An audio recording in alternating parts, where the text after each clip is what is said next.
Estamos aqui para mais um episódio do Praxisjur Podcast Conexão Jurídica, o seu podcast jurídico. E com um convidado, Dr. Gilberto Maistro. Muito obrigado. Pessoa queridíssima de todos nós, amigo de longa data. Verdade. Aliás, uma das pessoas que mais me ajudou no meu início de organização de eventos jurídicos. E do meu lado, o Dr. Cleuton Guimarães. Dr. Cleuton, apresenta o nosso convidado. O Dr. Gilberto Maistro é um eminente professor da Faculdade de Direito de São Bernardo do Campo, da FAD de Sorocaba, é membro permanente do corpo de professores do mestrado da Faculdade de Direito de São Bernardo do Campo, é autor de obras e artigos jurídicos muito bons, tanto nas áreas de direito do trabalho, processo do trabalho, como ainda direito civil. É alguém muito requisitado para cursos de pós-graduação, leciona, respeitado no nosso meio e com conhecimento jurídico invejável, e todos aqui terão, como nós, o privilégio, né, de conversar com ele e para a gente poder aprofundar um pouco mais o nosso conhecimento através do professor Gilberto Maistro. Olha, eu só tenho a dizer que como é bom na vida ter amigo, né? Eu agradeço, é uma honra para mim estar com você, Tânia, com Cleuton, meu querido amigo, né? Como eu gosto de dizer, parceiro de trincheiras na nossa faculdade, né? E bater papo sobre o direito, a gente gosta tanto disso, né? Quem não é do direito, às vezes estranha até, de tanto que a gente gosta e de tanto que a gente não consegue fugir dele. É verdade. Talvez porque o direito envolva todos nós que estudamos percebemos isso, né? Aqueles que não são da área jurídica não percebem, mas faz parte de modo inafastável do nosso cotidiano. Então vamos falar de coisas do dia a dia, né? E coisas da nossa vida como profissionais do direito. E o que me admira muito é que o Dr. Gilberto tem a capacidade de ser eclético. Ele costuma ir em vários eventos na área do direito de família, apesar de toda aí a sua dedicação à justiça do trabalho e direito civil no geral, mas ele traz sempre reflexões, Cleuton, assim que você para pensar e fala, meu Deus, como é que ninguém pensou nisso antes? Então, bondade é muito bacana. E hoje nós vamos falar sobre direito, tecnologia, processo. É um assunto quase inesgotável e muito atual, né? Atual. É o que o pessoal quer saber hoje, né? Como é que está a tecnologia dentro do direito? A pergunta é, até que ponto a tecnologia vem para ajudar, né? Ou vem para criar desafios que não precisariam ser colocados à nossa frente? Me parece que o avanço tecnológico tira um pouco da importância prática da pergunta, né? No plano teórico é importantíssima, mas na prática, tecnologia é algo que veio e que veio de modo não silencioso, porque se fala disso há tanto tempo, não é? A própria lei do processo judicial eletrônico, ela não é uma lei nova. Sim. Nós temos, portanto, a realidade tecnológica como algo inerente à própria caminhada da humanidade. E eu acho engraçado, porque a cada momento da história, né, Cleuton, a tecnologia ela surge parecendo algo absolutamente novo. Ora, nós vivemos revoluções tecnológicas desde que a humanidade experimentou um primeiro avanço, né, no que se refere à sua racionalidade, no que se refere à possibilidade de construir novidades para a vida da própria sociedade, né? Se a gente pensar no que foi a primeira Revolução Industrial, o quão disruptiva que foi, fala-se muito da tecnologia hoje subtraindo empregos, por exemplo, mas o que aconteceu lá no tempo da primeira Revolução, da segunda Revolução Industrial e por aí vai. Então, a tecnologia é algo inerente à nossa condição de seres racionais. Me parece isso. E nós temos que agora entender se nós estamos usando a nossa razão para construir coisas a bem dos seres humanos ou não, né? Esse me parece que é o ponto central, né? E por aí vai. E por aí vai. A tecnologia, Gilberto, ela no campo do processo, porque se o professor Tucci tem razão, né, no sentido de que o processo é sempre uma luta contra o tempo. Sim. E essa afirmação não é só dele, ou seja, mas é nesse aspecto que a tecnologia pode nos ajudar ou há algum outro em que você vislumbre possibilidades maiores?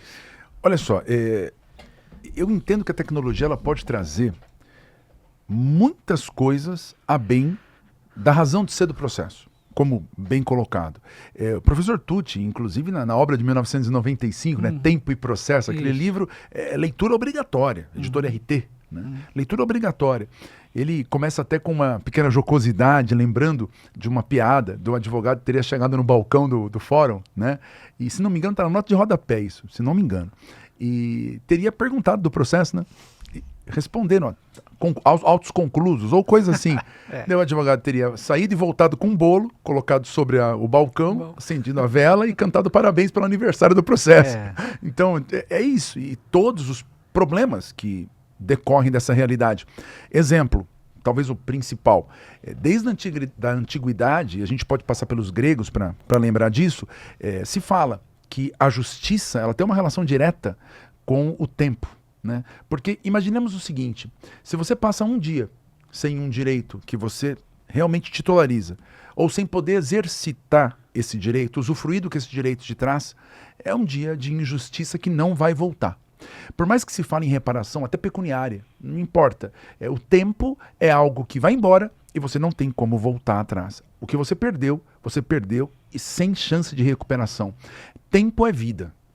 Se você deixou de fazer algo hoje, você nunca mais vai fazer. Porque você pode agir daquele modo no futuro, mas ter feito naquele dia com os resultados práticos disso, isso você nunca mais terá.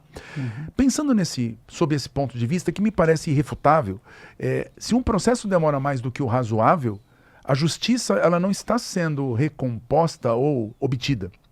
O processo ele apenas está assegurando vamos colocar, uma retomada de curso, sem, com isso, restaurar o que é devido àquele ser humano ou àquela pessoa jurídica, enfim. Então, a tecnologia, se ela puder ser utilizada como uma forma de mantendo a segurança do processo, porque aqui há um ponto interessante. Eu tenho uma certa dificuldade, Clilton, de afirmar que a celeridade seria um princípio do processo. Para mim não é. Porque celeridade por si só, ela pode levar, por exemplo, à supressão da possibilidade de práticas de atos importantes à salvaguarda do direito fundamental que aquela pessoa tem de encontrar no processo uma garantia, né, de que ela terá os seus direitos minimamente reconhecidos do modo adequado. Pois bem, dentre outras situações, me parece que a Constituição Federal me ajuda nisso. Porque a Constituição ela não traz como princípio, garantia ou direito fundamental a celeridade. Ela fala que no plano processual, o que se garante é uma duração razoável do processo.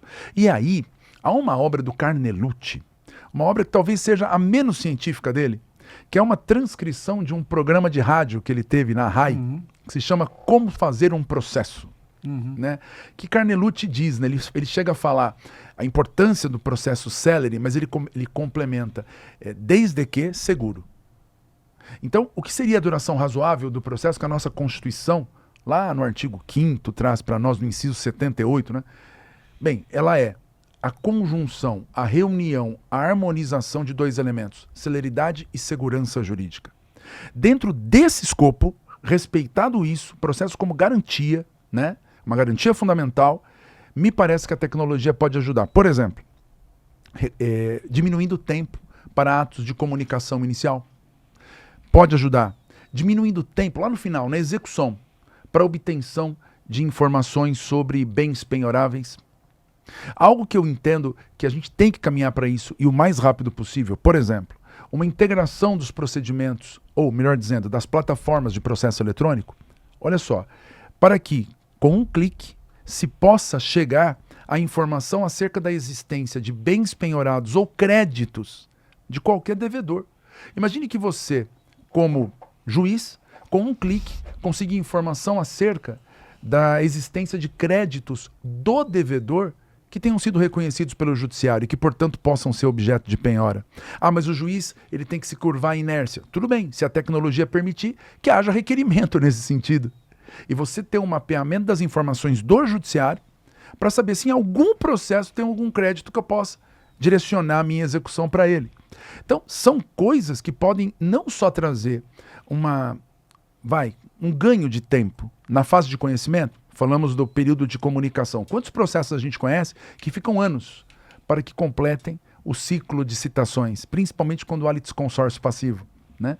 Poxa, comunicação por via eletrônica é imediata, não tem lá grandes problemas para você ganhar tempo nisso.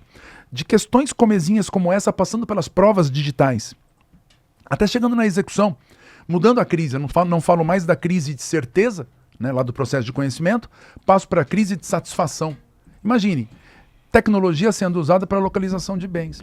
Então, são pequenas reflexões para começar o papo. Eu acho que... Até porque aí já passou a fase do conhecimento e você tem que dar um resultado prático para aquela decisão, né? Agora, na parte de conhecimento, a gente estava conversando num outro podcast, né? Talvez seja necessário um período para que as partes possam amadurecer ali o que realmente é aquilo, é o seu direito, o direito que ela tem, que ela detém. E aí, talvez, uma celeridade muito grande talvez não atrapalhasse. Como o doutor interpreta isso? Não, porque eu entendo que a maturação sobre o meu direito ou não, ela precede o processo, né? Ela precede o processo. O processo, ele não é lugar, não é momento para você discutir se a pessoa tem consciência ou não de seus próprios direitos. Me parece que ali, no processo, que pode existir sim, fruto de uma presunção de boa-fé das partes e também, sem dúvida alguma, da existência de crises de certeza, seria a pessoa ter dúvidas sobre qual é a verdade dos fatos, né? Então, poxa, eu tenho uma visão dos fatos, você tem outra, estamos em polos distintos da relação processual, e isso vai ser dirimido a partir do momento em que o avançar da fase postulatória com os argumentos e provas documentais, né, possa trazer elementos que aclarem para a gente uma percepção que talvez não tivéssemos antes. A fase instrutória aí, decisiva, você começa a tomar ciência do que foi provado, do que não foi, do que parece ser verdade, porque a verdade é outro desafio, né? A primeira grande pergunta seria o que é verdade? Já começa por aí. A sua, a minha e a real. E será que tem verdade real? Esse é um ponto. O segundo a interpretação da própria prova. Agora, há situações, e me parece que são aquelas que dominam numericamente, quantitativamente a realidade do processo, em que a fase instrutória, a fase probatória, ela oferta uma clareza, pelo menos, no que pode ser chamado de verdade do processo, né? E a partir de então, está resolvida a questão. O juiz ele vai ter que julgar com base nisso, né? A não ser que haja presunção absoluta, o que a rigor faria com que não fosse cabível nem se falar em produção de prova. Me parece, portanto, que o tempo do processo para maturação da consciência da própria parte sobre a disputa não seja algo tão relevante assim. O processo, me parece que ele tem que ser rápido mesmo. O quanto mais rápido possível, porque ele vai levar, primeiro, a restauração da possibilidade de alguém exercitar os seus direitos e aí criar realmente um contexto de, não digo justiça, porque, volto a dizer, 1 hora sem você poder exercitar o seu direito é 1 hora de vida que não volta, né? Aquela velha história, Cleuton. Cleuton me conhece bem, sabe que eu procuro ser um cara animado, né? Então, nunca perca a oportunidade de falar para alguém o quanto que essa pessoa é importante para você, nunca perca a oportunidade de receber um amigo com um sorriso, nunca perca a oportunidade de estar junto com seus amigos, com a sua família, com quem você ama, com quem você gosta, porque esse tempo não vai voltar. Essa história de hoje não dá, amanhã eu vou.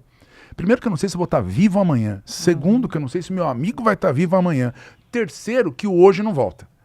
Verdade. Trazendo isso para a justiça, é um dia que você não usufruiu dos seus direitos. Ponto. Agora, se isso é verdade, o quanto antes a decisão vier, melhor é. O que eu não posso fazer é fazer com que essa busca desenfreada por um tempo curto de tramitação processual suprima ou possibilite a supressão de garantias absolutamente fundamentais, inerentes à ampla defesa, inerentes ao contraditório substancial, né? Poxa, eu tenho que ter direito de participar amplamente, em paridade, em igualdade de condições com a parte contrária, da formação do convencimento do juiz. E quando eu falo do juiz, não é do juiz de primeiro grau só. É do juiz de primeiro grau, é do desembargador no segundo grau, em especial. Porque depois, no plano da instância extraordinária, já o refinamento é outro, né? A gente vai discutir tese jurídica, a gente vai discutir direito. Né? O direito vivo me parece que não está propriamente na discussão da matéria de direito, está nos fatos. Partindo do pressuposto que o direito é aquele, que a interpretação será dada pelo juiz, né? Iura novit curiae e por aí vai, a grande vida do processo está ali, no plano dos fatos. Né? Então, para isso, a tecnologia pode ajudar e muito, e muito. Vou dar um exemplo, saindo um pouquinho do processo civil, se vocês me permitirem. Processo do trabalho. Hoje em dia, é possível você não discutir mais, em muitos casos, diria eu, na maioria dos casos, não discutir mais direito a horas extras a partir de provas testemunhais. A história de quem atua na Justiça do Trabalho, ela comprova, e não precisa ter muito tempo de experiência não, ela deixa muito claro para qualquer advogado, para qualquer parte, né, que na maioria dos casos, na maior parte das vezes, a prova acaba sendo testemunhal. Por quê? Porque acaba havendo a impugnação da prova documental, dos cartões de ponto, enfim, né? E isso é consolidado pela oitiva de testemunhas. Algo um tanto quanto perigoso, porque a alma humana nos leva muitas vezes a encontrar algumas pessoas que não são tão apegadas à verdade, né? Os valores são um tanto quanto díspares, né? Ou, às vezes até mesmo esquecimento, ou até mesmo confusão. Exato. Disso ao ponto mais, diria eu, aceitável, que é você encontrar pessoas que têm uma visão, uma interpretação diferente da realidade. Então a prova testemunhal ela não é tão confiável assim, mas é muito comum de ser usada. Qual a solução para isso? Hoje em dia tem juízes que, obviamente, com o consenso da parte, utilizam geolocalização do celular. Todo mundo carrega esse negócio. Certo? Você está dizendo que ficava no local de trabalho até as 10 da noite? Sim. Posso? Pelo geolocalizador, pela geolocalização, você consegue saber onde é que estava o celular do cara. Aí você descobre que o cara sai às 17, diz que trabalhava até às 22. Você descobre que às 18h30 o cara estava em casa. Entende? Então a tecnologia, no campo probatório, por exemplo, ela pode, né, ir de modo muito rápido. Exatamente. Porque a pergunta que eu deixo aqui, Tânia, quanto que se pode discutir a interpretação de um depoimento de uma testemunha? É largo, né, o campo, pelo menos para um recurso primeiro, para um recurso de natureza ordinária. Quanto que eu posso discutir uma informação técnica dessa? Ou o cara diz que o celular estava com outra pessoa que não estava com ele, ou se ele já falou que ele anda com o celular, acabou, né? Então, isso ajuda e favorece mais. Porque quanto mais segura for a prova, que a tecnologia possa nos trazer essa segurança, né? Vamos lá, quanto mais segura for a prova, mais aventureira será a missão daqueles que ajuizam ações sem ter razão, sabendo que não tem razão. A tendência me parece ser a diminuição do ajuizamento de ações temerárias, ou, senão, o aumento na facilidade de obtenção de solução autocompositiva. Porque se o cara deixar a coisa correr, a prova, ele sabe, tende a vir contra ele. Tecnologia ajudando. Agora, nessa história toda, o que mais me preocupa não é isso. O que mais me preocupa é até que ponto que a tecnologia pode ser utilizada no processo, no momento crucial do processo, ou nos momentos cruciais. Quais são? Petição inicial e contestação, redação disso e sentença. Até que ponto que, por exemplo, eu posso legitimar uma decisão produzida por inteligência artificial? Isso me preocupa. Essa é uma questão para a gente conversar. E que é o que mais a gente vê vendendo nas redes sociais, né? Eu não sei se acontece isso, acho que ainda não. Né? Tenho convicção de que ainda não, né? Que é muito pontual. Tenho convicção também de que a inteligência artificial é um instrumento importante. Agora, até que ponto que é possível substituir o espírito humano, a sensibilidade humana, por um algoritmo? Né? É possível? Porque se nós partirmos desse ponto de análise e concluirmos que é possível haver essa substituição, poxa, nós chegaremos talvez à conclusão de que é possível tornar objetiva, olha só, a racionalidade. Objetiva a construção de conclusões acerca do que significa a conduta humana. Até que ponto que eu posso, no plano dos fatos eu estou falando, tornar objetiva, olha só que coisa maluca, mas é verdade, objetiva a interpretação do que você fez e qual a consequência do que você fez, né, naquele contexto específico. Será que eu consigo afastar totalmente a subjetividade da atividade judicante? Há quem diga que sim. Não sei. Eu tenho visto aí muitas pessoas, professores inclusive, falando que hoje você treina as redes, a inteligência artificial a fazer aquilo que você quer. Então. Esse é o nosso maior medo, né? Porque senão como é que nós vamos ficar no futuro? Pensa uma ação de guarda, Cleuton. Não, eu falo que o direito de família é um dos poucos que é insubstituível, né? Mas assim, a tecnologia, né, por exemplo, se a gente vai agora vamos centrar na inteligência artificial. Sim. Ela tem influência, hoje em dia, igualmente em matéria probatória. Sim. Eu posso construir, a partir do momento em que é notório que você pode construir um vídeo usando imagens do Gilberto Maístro, falando coisas que ele nunca disse. Com a voz dele. Com a voz do Gilberto Maístro. E o vídeo é aproveitável como prova. Hoje parece que as provas digitais estão sendo mais, digamos assim, mais bem fiscalizadas exatamente em função disso, né? Sim. Então, assim, a inteligência artificial treinada para decisões, talvez ela seja viável se você puder.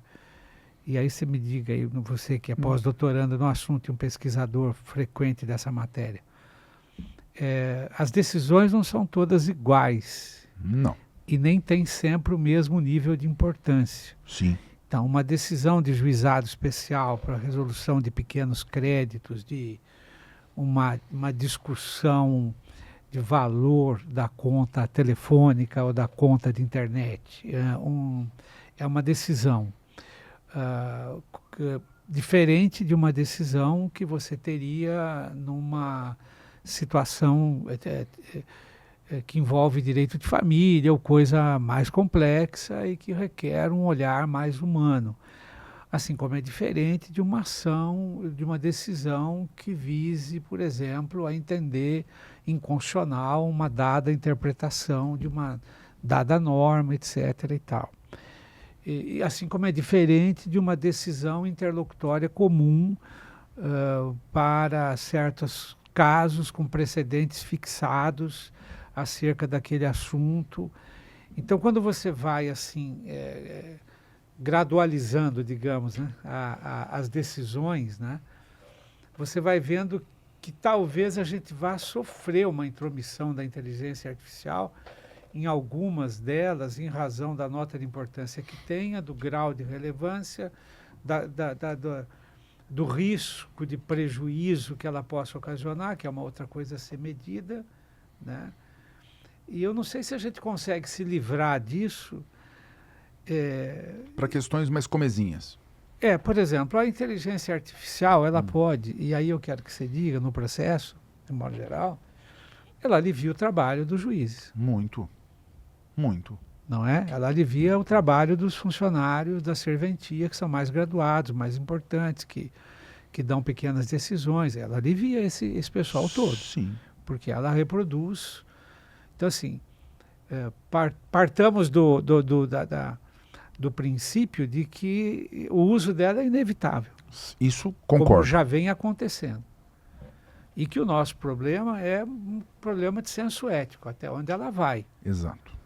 Né? Assim, até onde ela está. Porque a tecnologia, ela já está nos afetando há muito tempo. Sim. Né? Assim, hoje você verifica que, por exemplo, a própria digitalização do processo. Sim. Como eu sou velhinho, há uns 15, 18 anos atrás, quando começou o processo digital, eu participei de uma mesa no Paraná, importante constitucionalista de lá e tal, debatendo a intimidade diante do processo digital, que hoje é um problema para qual o judiciário acordou, o CNJ Sim. acordou, porque hoje você pode devassar qualquer processo, porque é público, Sim, e está a na gente vê rede. o que está acontecendo com isso, né? Nós que somos advogados, pelo menos conhecemos o manejo da coisa, você vai lá e abre a vida de pessoas que... Não sei se é correto isso, né? Entendeu? É. E hoje isso já é um né, problema, ficou... essa exposição. Hoje tem-se mais cuidado, as plataformas de tribunais identificam quem acessou, por que acessou, que minuto acessou, né, o que alegou, enfim, para acessar, enfim. Mas, assim, já é um problema aí. Agora, a inteligência artificial, ela quintuplicou isso tudo, né? Sim. Então, não sei qual é o seu pensamento. Se você acha também que nós vamos ter que graduar as decisões que poderão ser entregues a ela, né, ou não, porque uma coisa é receber, por exemplo, uma inicial, outra coisa é decidir... A sentença no mérito. Decidir uma questão... porque, Gilberto, eu honestamente acho que a gente não vai escapar disso. Não, que foi o que eu falei no começo do bate-papo. A gente não tem como fugir. E a grande questão é que isso não é novo. Não. Isso vem desde que... Sim. Né? E vem numa escala, né? Exatamente, exatamente. Fala-se hoje na sexta Revolução Industrial. É né? isso mesmo. É a sexta Revolução Industrial. Para o Schwab da vida é isso. Né? Fala-se lá em Revolução 4.0, mas hoje já se diz que foram 6, essa seria a sexta, né? Ok, eu penso o seguinte, vamos lá, há momentos do processo para os quais a inteligência artificial inequivocamente pode ser utilizada, e vou mais longe, a bem desse resultado positivo que se espera. Exemplo, eu sou entusiasta do modelo de precedentes. Eu gosto. Tá. Eu sei que há uma grande polêmica em torno disso. Há quem goste, há quem não goste. Não tenho dúvida de que nós temos no Brasil um modelo brasileiro que é um tanto quanto difícil de compreender, né? Por quê? Porque ele tem bases de um modelo e estrutura de outro, e são dois modelos que não dialogam, né? Então criou-se algo um tanto quanto realmente brasileiro, né? Muito bem. Agora, esse modelo brasileiro, ele tem vantagens. Por que esse modelo brasileiro teria vantagens, e vantagens importantes? Porque ele permite uma racionalização do sistema, de modo que se não houver nenhum tipo de distinção, nem algum tipo de superação do entendimento formado, aquela conclusão que foi fechada, que foi obtida sobre uma questão de direito, em um processo marcado por uma série de cuidados procedimentais voltados a dar segurança, a permitir a produção da melhor decisão sobre aquele tema. Note, aquela decisão ela será replicada a todos os casos que forem idênticos ou muito similares. Isso ajuda, porque constrói uma outra forma de justiça. Qual é a outra forma de justiça? Tratar igual os iguais e desigualmente os desiguais, na exata medida de suas desigualdades. Qual seria essa medida? O que você demonstrar como distinção ou se você demonstrar superação. Os dois grandes, tem outros, mas os dois grandes instrumentos de afastamento dos precedentes. Em que os precedentes dialogam com a tecnologia? E aqui vem um ponto que me parece de bonança, né, da inteligência artificial. Imagine que você tenha a possibilidade, e já existe, de um robô da inteligência artificial, um mecanismo de inteligência artificial, mapear o caso, logo que ele chega ao Poder Judiciário, de modo a já ofertar ao juiz a informação precisa acerca de sobre aquele tema há ou não precedente qualificado, que precedente qualificado é esse, se ele já foi superado ou não por decisões mais recentes, e se há, pelo menos, indicação na petição inicial, no recurso, enfim, de distinção ou superação. Se não tiver nenhuma, sequer indicação disso. Se há um enquadramento, um amoldamento do que é pleiteado à temática de um precedente. Se você tem, então, tudo que objetivamente se exige para a aplicação das teses vinculantes decorrentes de um precedente qualificado, e tudo isso puder ser entregue ao julgador de modo imediato, pronto, sem nenhum tipo de atividade humana, portanto, diminuindo chance, inclusive, de desconhecimento, né? Passar alguma coisa, né, desapercebido. Exato, e o banco de dados de tudo isso está no CNJ. O CNJ tem que manter no seu portal atualizados os precedentes de todas as cortes do Brasil, então é fácil buscar. Se você tem isso, pensem, a gente consegue tornar real a aplicação do 332 do CPC, julgamento de improcedência liminar. Você consegue tornar real a aplicação do 355 do CPC, julgamento antecipado do pedido ou do mérito. Até do 356, julgamento antecipado parcial, né, do pedido ou do mérito. Você começa a usar os mecanismos de racionalização que a gente conhece desde que o mundo é mundo. Em procedência liminar não, mas julgamento antecipado desde que o mundo é mundo. Você consegue tornar isso absolutamente aplicável e racional de uma maneira automatizada. Para isso... Tutela de evidência. Tutela de evidência também. Talvez não de urgência, mas de evidência sim, ajuda. Então, a gente consegue ter, através da inteligência artificial, aliada ao modelo brasileiro de precedentes, uma racionalização no que se refere a, pelo menos, a concretização do que o modelo quer. Eu posso não concordar com o modelo, mas eu concretizo. E isso torna o respeito à duração razoável do processo, né, algo possível, algo concreto e seguro. Por que seguro? Vamos supor que o robô erre, que pode acontecer. Uma das grandes questões que surgem quando a gente discute o mundo ou as questões inerentes às chamadas decisões algorítmicas, né? Uma das grandes perguntas é como gerenciar as hipóteses de alucinação, quando a IA alucina, né? Exemplo, recentemente, aquela decisão proferida com menções de julgados que não existem. Né? O advogado até foi punido e tal. Mas estou falando da decisão, do juiz que proferiu. A própria decisão, né? Ou então, advogados utilizando algo useiro e vezeiro, gente. Né? Tá sendo... Então, notem, eu não estou falando disso, eu estou falando de, se acontecer, da decisão, da informação que vem ao juiz acaba sendo equivocada. Né? Aí entra a grande pergunta. Será que a gente pode absolutamente prescindir do humano? O que me parece é que a inteligência artificial já faria um grande papel, já cumpriria um grande papel ao trazer essa informação empacotada, pronta. Porque o juiz teria ali um indicativo para ter conferência. Tem que ter conferência. Mas nós não teríamos o risco de passar desapercebido. Esse é um ponto. Outro, no juízo pertinente à admissibilidade recursal. Olha a importância que a inteligência artificial passa a ter para o mapeamento desses elementos.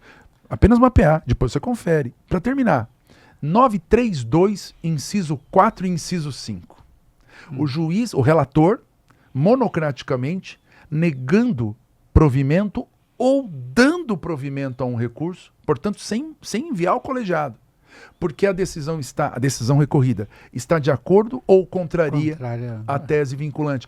Tudo isso poderia ser muito potencializado pelo uso da inteligência artificial. Olhem pontos benéficos. Agora, e a alucinação? Se conserta, se corrige, se evita com a conferência. Se isso é verdade, então o humano continua imprescindível, pelo menos para a conferência. Né? Mesmo nos casos comezinhos. Nos casos mais complexos, aí você falou bem, meu amigo, não tem como eu prescindir do humano para decidir, numa relação entre pessoas de uma família, quem é o melhor curador, quem é o melhor tutor, pensando, né, no caso, saindo das relações puramente familiares, mas quem é o melhor tutor para uma criança, ou então decidir qual dos pais deve ficar com a guarda, essa guarda deve ser compartilhada ou unilateral. Isso, querer criar regra, é você criar o que a gente tem visto na prática. Exemplo, casal que não consegue sentar na mesa para conversar e o juiz fixando a guarda compartilhada. Como que alguém que não conversa com outro cônjuge, porque não tem como, naquele momento a relação ela é pautada por, nitroglicerina, né? Como é que alguém, em sã consciência, e isso tem acontecido em profusão, né, decide que a criança permanecerá sob guarda compartilhada de um casal nessa situação? E está acontecendo. Não, eles têm que aprender que o caminho é a conversa, é o diálogo, porque a criança tem o seu interesse como o ponto de partida de qualquer construção de decisões sobre a vida dela e, portanto, o interesse da criança aponta para os pais se entenderem. Legal, muito bonito isso. Né? Eu penso de duas uma. Quem decide desse modo ou não sabe o que está falando, porque tem algum problema de construção cognitiva mesmo, né? Ou então, com todo respeito, não é casado nem nunca foi. Né? Porque, meu amigo, se a briga é daquelas assim que não tem como superar, né? Se você não consegue nem chegar a um acordo sobre se vai, por exemplo, jantar fora ou jantar em casa, né? Questões comezinhas viram brigas. Você vai querer deixar o futuro de uma criança, a sorte de uma criança, no que se refere a decisões cotidianas, mas importantes, né? Ali, na mão conjunta de duas pessoas que não conseguem decidir nem o que não tem importância. Então perceba, questões como essa, a inteligência artificial não poderia resolver, me parece. Porém, olha o desafio. Sem inteligência artificial, a padronização de entendimentos em primeiro grau já tem levado a situações como essa. Quem advoga na área de família sabe, né? É complicado. Então, acabou virando regra, né?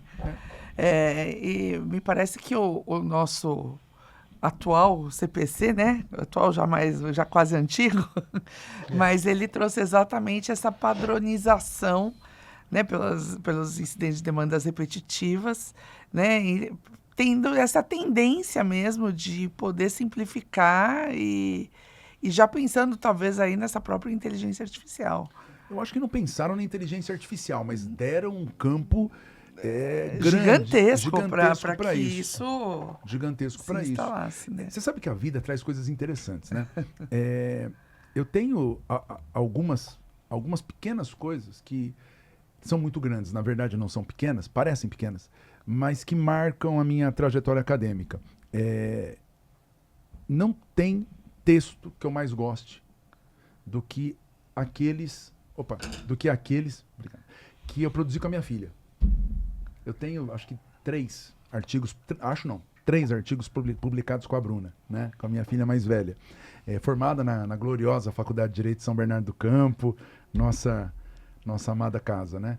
E um deles está publicado num livro da editora da faculdade, que é exatamente sobre os precedentes e o IRDR, né?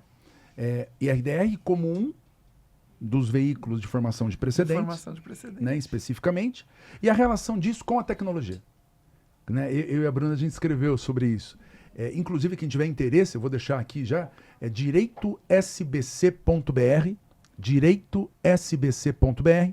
No site da faculdade você encontra facilmente, já na página de abertura, a janelinha, né, o íconezinho da editora. Clica ali, entre nas obras publicadas. A editora tem já 4 livros publicados. Da faculdade? Né? Da faculdade. Eu não sabia. Direito já estou SBC. super feliz com o mestrado lá na nossa faculdade de Direito, né? É isso aí. Porque eu também sou de lá. Isso. Eu me formei na faculdade. E nesse livro, no livro, é o 4º livro da página. É o último, Capa Azul, coordenado, uma obra coletiva coordenada pelo ministro Moura Ribeiro e pelo juiz Marcelo Benacchio, ambos professores, doutores, titulares da Faculdade de Direito de São Bernardo do Campo. Tem lá o texto meu com a Bruna. A gente já fala lá disso, que a inteligência artificial, ela, pode ser um instrumento muito importante para racionalizar e tornar concreto tudo aquilo que o legislador pensou para o sistema de precedentes. Mas eu não tenho nem esperança, viu, Tânia, de entender que naquele tempo ele já imaginava? Já imaginassem a IA. E olha que nós estamos falando de um código de 10 anos, mas que teve a participação de alguns juristas brilhantes, visionários, né? Eu respeito muito a comissão, muito ampla, né? Mas a comissão que cuidou do projeto do Código de Processo Civil.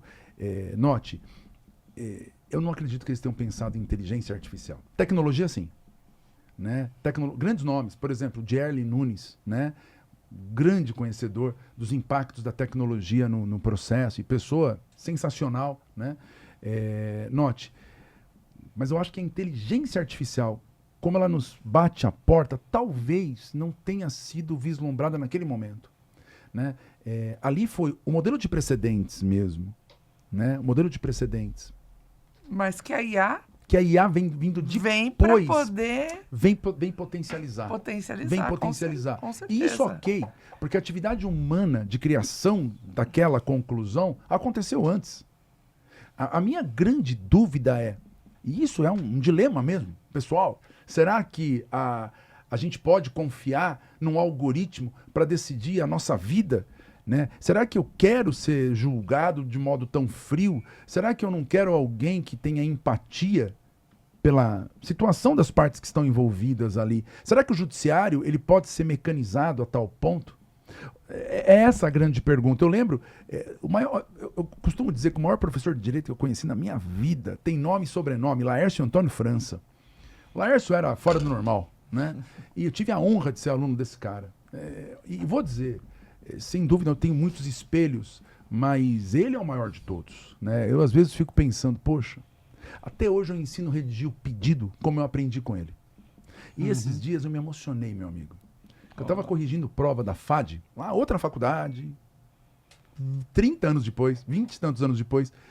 Estava lendo os textos, as peças dos meus alunos e vendo o modo de escrever, que é o modo que eu ensinei, que é o modo que eu aprendi com ele e sempre usei a minha vida inteira. Né? Diante do exposto, venha a Vossa Excelência deduzir pedido que espera seja julgado procedente para fim de... Né? Eu comecei a ler aquilo e caiu a ficha. Eu falei, caramba, como a alma humana é linda e ela é imortal mesmo, né? O produto intelectual de alguém, em algo singelo, como o texto de um pedido, numa petição, sobrevivendo décadas à morte dessa pessoa, né? E a pessoa vive nisso. A alma vive nisso, né? A continuidade. Então, mas voltando no Laércio, ele falava assim, que era muito importante que nós nunca esquecêssemos de algo batido, mas que na prática não era tão visto. Que era o seguinte, por detrás da frieza das folhas dos autos, existem dramas pessoais, existem sonhos, existem... E esses sonhos, voltando na história do Jack, eles não têm valor econômico. Às vezes a grande causa da vida daquela pessoa, a única vez que ela vai bater as portas do judiciário é numa ação proposta perante o juizado especial. E ela pode ser tratada com frieza, sabe? O algoritmo decide aí. Será que pode? Né? Então, esse é um ponto a ser pensado. Por quê? Porque eu entendo que o judiciário, às vezes, acaba sendo, não o judiciário em si, mas o pensamento sobre o judiciário, acaba sendo tecnizado demais. O judiciário, para mim, na estrutura de poder, ele tem uma importância muito grande do ponto de vista do respeito à cidadania e à dignidade humana. Por quê? Porque de todas as esferas de poder, de todas as atribuições do poder, é onde o cara que não tem nada pode bater as portas. O cara que não tem nada, não tem esperança, não tem dinheiro, não tem nem autoconfiança mais, porque a vida massacrou tanto, ele não pode bater na porta da prefeitura, não vai adiantar, ele não pode bater a porta do legislativo, não vai adiantar, por mais boa vontade que exista ali. Não vai adiantar. Agora, ele pode bater a porta do judiciário se o direito dele estiver sendo desrespeitado, seja que direito for. Né? Esse judiciário tem que receber como esse cidadão? É essa a pergunta. E aí vem o dilema do algoritmo. Será que dá para a gente, né, simplificar tanto assim? Agora, eu concordo com uma premissa do que foi refletido na pergunta do Cleuton, que é o seguinte, tem questões que me parece que dá para realmente serem resolvidas via IA. Porque a empatia não vai salvar. Exemplo, despejo por falta de pagamento. Por que o juiz, né? Para que eu preciso de uma pessoa humana para verificar se tem prova do pagamento ou não? Porque se não tiver isso, por mais empatia que você tenha pela pessoa, a solução é o despejo. Se não for o despejo, houve desrespeito à legalidade. Entende? Então, há questões uma assim... negativação equivocada do nome de uma pessoa, Exato. Prova de pagamento. Exato. Né? Agora, a Coisas fixação da simples. indenização por dano moral, já acho que não. Já entendo que não. Bom, esse já é um problema, já que ultrapassa, eu acho. Entendeu? Agora, a premissa que você colocou da verificação se houve negativação correta ou não, dependendo da prova documental, então por aí vai. Eu estava aqui pensando numa coisa, eu li recentemente o professor Nicoleles, né? Sim. Que é o mestre da neurociência, enfim. Sim. um dos maiores cientistas brasileiros vivos e tal, e ele diz que inteligência artificial não existe, porque não é nem inteligência, E nem artificial. nem artificial. Eu já li também. Né? Então, que ele tem lá a opinião dele de que não é inteligência, porque a inteligência é só humano, nós é que fazemos ligações, etc. Né? E também não é artificial, porque nós é que treinamos, afinal de contas, alocamos dados, enfim. Mas a inteligência artificial, ela tem ela tem evoluído nos treinamentos, etc. e tal. Sim. Então, vamos lá. O que eu queria perguntar, porque é uma coisa que também aflige, ela pode ser causa do aumento da litigiosidade? Porque, por exemplo, nós estávamos aí falando em overruling, né? Nessa possibilidade de superar precedente, né? No distinguish, estamos falando tudo disso. E estamos falando que ela é muito benéfica para garantir a aplicação disso. Ela não pode ser utilizada para criar teses de superação e acelerar também a litigiosidade? Porque assim, hoje, eu fico espantado com o que é possível quando você faz todo o ciclo da IA depende do prompt, da Sim. engenharia do prompt, tem livros sobre isso, tem colegas nossos advogados que escrevem só para isso, só para nos ensinar a lidar com isso. E quando você faz, de fato, uma boa indagação, a resposta que vem muitas vezes é surpreendente, Sim. porque ela está coligada a toda a internet, enfim, ela traz coisas... A tudo, né? Então, assim, olha, eu precisava superar esse entendimento diante do fato tal, ou achar um ponto, ou seja... Análise, né? ela Análise de vai processos. igualar advogados em capacidade, operadores em capacidade, ou ela pode operar a um certo nível de igualação, em razão do potencial que ela tem. E aí, eu te pergunto, tem o outro lado, ao mesmo tempo em que ela pode facilitar, ela pode ser Complicador. um complicador, um acelerador de litigiosidades. Se eu suscito essa tese, essa é uma tese, se eu consigo extrair dela uma boa amarração, né? Essa é uma amarração que vai envolver o juiz na necessidade de analisar se não é, enfim, porque a gente fica cada dia mais abismado. Eu não vou muito longe, eu passo pelas inteligências artificiais comuns. A mais diferenciada que eu encontrei até aqui é a Manus ou Manus, que é muito detalhista, interessantíssima e tal, mas eu trabalho com as outras, né? A Copilot, o GPT, enfim, essas coisas da Gemini e tal. Mas é de abismar a capacidade que ela tem. Então penso eu, poxa, ela pode, de certo modo, acelerar a litigiosidade em lugar de contê-la, né? Sim. Ela pode criar teses a partir dela, né? Enfim. Né? Sim, mas eu penso da seguinte forma.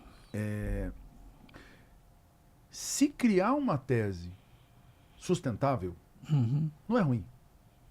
Sim. Porque aí eu teria a litigiosidade positiva, né? Você está levando a juízo algo bom. O grande problema seria criar uma tese aparentemente boa. E aí, talvez esteja o ponto no qual a gente possa dizer que, olha, está aqui o grande fundamento para eu afirmar que nós, pessoas humanas, não seremos descartáveis como operadores do direito, como profissionais do direito. Por quê? Porque, do ponto de vista da resposta, né, dada pela inteligência artificial, que pode ter até algum tipo de fundamento aparente, né, a gente parte, né, para análise de quem está chegando a essa conclusão. Você pega um advogado ruim, né, um profissional do direito, isso não existe. Advogado ruim não existe. Um advogado que não tem ainda não tem experiência, que não tem o preparo, que não tem ainda um fez caminho, a pesquisa que que deveria ainda não fazer. fez uma trilha ainda adequada. Preparo, que não tem experiência, é isso. É muito feio falar em advogado, isso não existe. Ninguém é ruim, nem ninguém é bom. Sim. Se você tem um advogado que não tem o estofo, né, necessário, ele não vai perceber que a tese é ruim. Que a tese criada pela inteligência artificial é frágil. Pode ser que ele ache que é a tese do momento. E eu vou dar um exemplo aqui, pegando situações alheias à inteligência artificial. Quantas são as teses que levam a milhões de processos, cursos e mais cursos com venda até de modelo da petição, e que no final das contas são furadas, sim, várias. Fundo de garantia? FGTS. FGTS. Não ajuizei nenhuma ação. E olha que me procuraram, hein? Tese furadíssima. Furadíssima. E cursos e mais cursos sendo ministrados, modelos sendo entregues. Beleza, tudo bem. Chega no final, não dá em nada. Mas o impacto que isso causou no judiciário, de assoberbamento das varas, enfim, com uma quantidade enorme de ações claramente infundadas, foi, assim, indescritível. Mas, Gilberto, por que colou tanto assim? Porque se você pegar a ideia, ela tem começo, meio e fim. O problema é que se você para analisar o instituto na sua natureza, cai por terra. Tratar o fundo de garantia como ou a conta do fundo, vinculada ao fundo de garantia como um investimento, é algo que não tem nada a ver com a natureza do próprio instituto. É óbvio que eu não posso querer tratar da mesma forma que trataria um depósito em uma instituição financeira, né? Mas olha... É o fundo social, né? Com social. todas as finalidades dele. Agora pensem, o número, né, de profissionais que não chegaram a essa conclusão. Imagine que o GPT tivesse criado uma tese sobre um tema desse, não é? Digamos que agora venha alguma tese para tentar contrapor o posicionamento que foi firmado pelos tribunais superiores. A tendência é, sim, que haja uma chuva de ações, mas ações infundadas. Como é que eu combato ações infundadas, a meu ver? Responsabilidade processual. Não tem como ter dó. Ação infundada, eu vou trabalhar com responsabilidade processual. E isso está na lei, artigos 79 a 81 do CPC, precedendo as disposições sobre despesas, custas e outras mais, né? Precedendo as regras do regime financeiro do processo. Está ali. Né? Então, se você demandou de modo temerário, litigância de má-fé. Se não enquadrar como litigância, violação a dever processual. Se causou prejuízo a alguém, 79, responsabilidade por dano processual. E tem que haver a iniciativa dos julgadores de acolherem isso, de reconhecerem que isso aconteceu. Né? Mas isso é um vai problema socioeducar. difícil, né? Não acho, Tânia. Sabe por quê? É muito complicado. Eu ouço de alguns Nem colegas. mesmo as decisões políticas? Então, aí é outro problema. Mas se nós pensarmos, aí não vai ter litigância de má-fé. Né? Não vai ter violação de dever processual, não vai ter lide temerária. Porque é muito diferente você demandar a partir de uma tese que o judiciário não abraçou, não acolheu, mas tem fundamento, e você demandar questões criadas sem fundamento. E me parece que a inteligência artificial ela tem um limite, que é a racionalidade, que é a lógica, melhor dizendo. Às vezes tem situações que dá para construir uma tese aceitável, e tem situações que ela vai alucinar ou vai achar uma resposta, mas que não é aceitável. Né? Ela pode parecer aceitável. E aí o advogado que vai encampar isso, ele tem que ter um mínimo de preparo para decidir se vai subscrever ou não uma situação como essa. Então é o que eu penso. Né? Mas tem uma margem muito grande ainda no que se refere a esse grupo de teses aceitáveis. Aí, meu amigo, é a regra do jogo, e se é aceitável, tem que submeter ao judiciário para ele dizer se está certo, se está errado mesmo. Me parece que não é tão complicado isso. A vantagem que eu tenho de um outro lado, aplicando precedentes, mapeando conteúdo de processos para não deixar passar nada, né? Agilizando os processos que levariam meses, às vezes, para que em minutos se tenha mapeado tudo que seria mapeado em longo segundos, período. Né? Em segundos. Segundo. Muito minutos. Você teria ali, essa vantagem me parece que seria bem maior.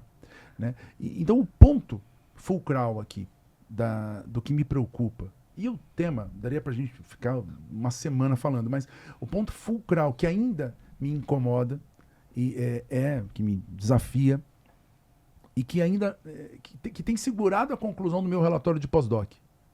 Né? É isso que tem segurado, está quase pronto. É isso que eu quero fechar. Né? É o seguinte, até que ponto que eu posso fugir da lição do Laércio? aplicada no mundo tecnológico, atualizada para o mundo tecnológico. Meu grande mestre dizia, falando algo que vem, obviamente, da cultura já formada de outros tantos juristas que, de modos diferentes, haviam repetido isso. Como é que eu posso esquecer que por trás de cada caso tem uma pessoa humana, né? E como é que eu posso valorar o quanto que significa para aquele sujeito aquela causa? Como é que eu posso atuar sendo integrante daquele espaço de poder que é o único que pode ser acessado por alguém que não tem mais ninguém por ela, né? Depois do judiciário, só Deus. O fato é esse, pra gente humilde, depois do judiciário, só Deus, só sobra Deus, né? Então notem, como é que eu posso virar para essa pessoa e falar, mas você vai encontrar lá um robô. Você não vai encontrar alguém que vai querer se preocupar com você, que vai ter empatia. De outro lado, vamos pensar no judiciário?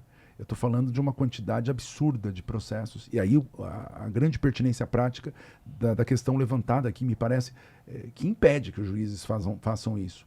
A quantidade de sentenças que tem que ser produzidas para cumprir meta do CNJ é algo inimaginável para um ser humano, né? E aí, talvez a interrogação joga a gente para fora do processo, joga a gente para a tua matéria. Cleuton, graças a Deus, por muita sorte dos nossos alunos, é o responsável pela introdução ao estudo do processo na Direito de São Bernardo. E teoria do conflito. Tentar entender o que vem a ser o conflito, o que vem a ser a cultura de paz. Será que isso é algo que tem que ficar circunscrito aos profissionais do direito? E a gente volta na boa e velha história da educação, né? Tudo se resolve com educação. Me parece que a grande revolução, e talvez a inteligência artificial possa ajudar nisso também, a grande revolução seria nós termos um movimento socioeducativo, né, sociopedagógico, que fizesse com que as pessoas percebessem que o conflito é a pior coisa que pode existir, do ponto de vista econômico. Porque querer falar do ponto de vista altruísta, esquece, o ser humano não é altruísta, né? Então, vamos pensar no bolso. Ponto de vista econômico, ponto de vista financeiro, enfim. Conflito é ruim. É bom para uma pequena parcela de pessoas, mas no geral ele não é bom, né? Fala-se muito do ganha-ganha, não é? Isso. Mas todo ganha-ganha tem um perde-perde por detrás, né? Então qual que é o verdadeiro ganha-ganha? Não é você celebrar um acordo, é você construir o consenso, mas construir de verdade o consenso. Tem que ser algo natural. Tem que ser algo em que eu veja, um direito meu sendo aparentemente relativizado como algo natural, porque daqui a pouco vai ser o direito de uma outra pessoa que será relativizado para o meu interesse ser satisfeito. Quando a gente conseguir desenvolver esse potencial pessoal, espiritual, né? Talvez essa discussão toda dos riscos da inteligência artificial no que se refere à qualidade das decisões, à segurança jurídica, enfim, ao acolhimento às pessoas, talvez se torne dispensável. E aí a gente volta de novo na educação. E, meu amigo, há quantos anos que a gente ouve falar que a solução de tudo é a educação? Né? É isso. E é isso. Esse é o pecado, né, atual. É isso aí. Você sabe que eu ia te fazer, não sei se a gente ainda tem tempo. Estamos na... Temos 2 minutos. 2 minutos. Mas eu estava me lembrando aqui de um advogado que esses dias, eu vi pelo meu Instagram. Ao se dirigir a uma corte, disse à corte que ia utilizar a inteligência artificial para fazer ostentação oral. Sim, sim. Não sei se você viu, né? Vi. Porque, na verdade, assim, eu acho que também um outro problema da tecnologia é a imediatidade, o princípio da imediatidade, a possibilidade de você estar diante dos julgadores, nós que somos advogados, etc., para efetivamente expor, né? E o quanto a tecnologia nos ajuda ou nos atrapalha. Porque em ambientes, né, em que a tela é o nosso panorama, essa imediatidade fica muito prejudicada, né, pelo tempo, pela possibilidade de manifestação, muitas vezes pelo pouco interesse em ouvir aquilo que já está pré-resolvido, não? E ontem eu fiquei mais agradado porque descobri num vídeo que o Google está lançando uma forma de reunião em que as pessoas parecem mais presentes e tem lá uma tecnologia nova que vai margear novos encontros e que talvez dê a sensação de uma presença física mais realística, digamos assim. Mas acho esse um outro problema. Mas isso vai ficar para uma outra ocasião. Sim. Você há de voltar aqui para a gente falar muito mais vezes. Eu queria falar uma coisa, posso? Rapidinho? Não, eu ia passar mesmo para as suas considerações aí. Tá. Eu, em termos de conteúdo do que a gente falou, eu reitero que nós conversamos, mas eu queria destacar duas coisas. Primeiro, a felicidade de estar com você, Tânia, querida amiga, com o Cleuton, que é um amigo irmão. Né? O Cleuton sabe do quanto que eu admiro ele, o quanto que eu gosto dele e o quanto que eu gostaria que ele tivesse mais nos meus projetos. Né? E é uma pessoa que eu admiro mesmo, e não só como jurista, mas como ser humano. O Cleuton é um cara que eu costumo dizer, é um cara legal. Né? Então, isso é muito gostoso, é muito bom. Então, fiquei muito feliz com o convite e agradecido com a oportunidade. E eu queria terminar dizendo uma coisa. A gente, às vezes, esquece do que realmente importa na vida pela velocidade que você destacou. Tudo é muito rápido, né? Não dá tempo da gente pensar o que realmente importa na vida. No mundo do direito, me parece que importa você pensar no amor sob o ponto de vista cristão. A gente conhece o amor eros, lá de Platão, a gente conhece o amor filia, passando por Aristóteles, mas o amor ágape, esse amor no qual você encontra realização no que você pode fazer pelo outro. O direito é isso. A estrutura do direito, ela é contrária à noção de cuidar do indivíduo. Ah, não, mas há direitos individuais? Sem dúvida. Há direitos privados? Sem dúvida. O direito privado é extremamente liberal? Sem dúvida, embora tenha sofrido impactos interessantes, né, no que se refere aos influxos sociais, à constitucionalização do direito privado, mas ainda é bastante liberal. Ok, tudo isso é verdade. Mas a preocupação quando se fala em direito, é que o outro não tenha aquilo que lhe interessa, aquilo que é da sua seara de garantias e, por que não repetir, de direitos violados. Quem estuda direito, quem trabalha com direito, me parece que, por lógica, é alguém que se preocupa com o outro. É alguém que se preocupa com o ser humano. É alguém que tem um amor ágape, né? Mesmo que não perceba. Mesmo que não perceba. E é isso que, às vezes, eu vejo se perder. Se perder por quê? Porque, principalmente a partir da pandemia, o que a gente tem visto são jovens cada vez mais solitários. Jovens que gostam de ficar enfiados no seu quarto, conversando por meios eletrônicos, não é? Jovens que... e pais também, que para conter, às vezes, as peripécias dos filhos, entregam um celular e falam, fica aí, meu filho. Né? E não estou sendo insensível, mas... Tem gente que não, é isso ou não consegue conter o filho. Ok, eu entendo, super empático aqui, mas pensando no resultado final, qual que é a conclusão? A conclusão é que se eu cresço sozinho, eu me torno mais egoísta do que a minha própria natureza já dita. Né? Então, talvez, além da educação, meu caro amigo, minha cara amiga, talvez a busca de uma mudança de paradigmas no que se refere às crianças. Não é só tirar o celular na hora de entrar na escola. Fazer a criança, o menino voltar a jogar bola, o menino voltar a jogar taco, jogar bolinha de gude, né? O menino ter que interagir. Socializar. Né? É a menina fazer a mesma coisa, porque nós temos que lembrar que não existe o coisa de homem e coisa de mulher. O que existe é coisa de pessoa humana que tem vontades, que tem interesses e que dentro do que não prejudique ninguém, tem que ter liberdade para fazer. Então, percebam, é criar as crianças com esse espírito de valor social. O valor social é você entender que sozinho você não é nada. Nós somos seres absolutamente gregários, somos animais sociais, já dizia, né, o grande filósofo grego. É aristotélica a construção nesse sentido.